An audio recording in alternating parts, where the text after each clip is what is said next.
CBS News senior national security analyst, that's Fran Townsend, is a former Homeland Security advisor to President George W. Bush. She joins us at the table to discuss. Hello, Fran. Good morning.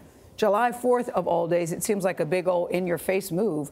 Has this changed the game, do you think? It absolutely has changed the game. Look, this was a successful intercontinental ballistic missile launch. That means it has a much further range than anything up to now. We knew they had medium and short-range missiles, which were much more of a regional threat. This now represents a direct threat to the United States. And so we're going to have to do things differently. Sanctions alone have not worked. And I think the timing of it allows the president now to put this at the top of his agenda in his G20 meetings.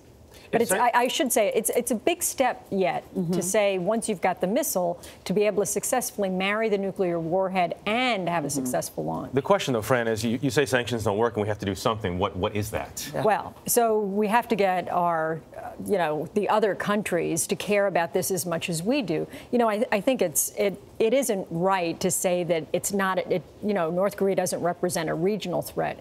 During the Bush administration, we pushed quite hard to get our regional partners to pay more attention to this. China is going to have to really seriously implement. The reason we're hearing President Trump's unhappy is we know that 80% of the sort of supply chain into the program in North Korea comes through China still. But what incentive does China have to do something you heard beyond what they're doing right now? That's right. You just heard the experts say they don't care. It's not their problem. Well, we should be honest about why China is not incentivized, right? China has always cared about the U.S. presence on the peninsula. And so their great fear is an increased U.S. presence if the North Korean government falls. And so instead of dancing around that issue, we're going to have to put that on the table while still reassuring our South Korean allies. And so it's a delicate dance, but it's time, what we've been doing all along hasn't worked, and so we're going to have to be willing to put new things on the table. Past presidents have tried diplomacy. It hasn't worked. There are 28,000 U.S. troops on that border. We know in the past 10 years it's heavily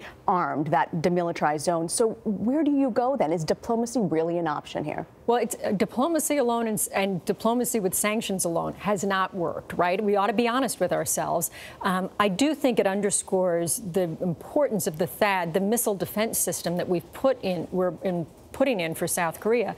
I also think the thing we haven't talked about yet is the importance of our missile intercept capability. And so it may be the North Koreans ought to be prepared the next time they do just a missile launch.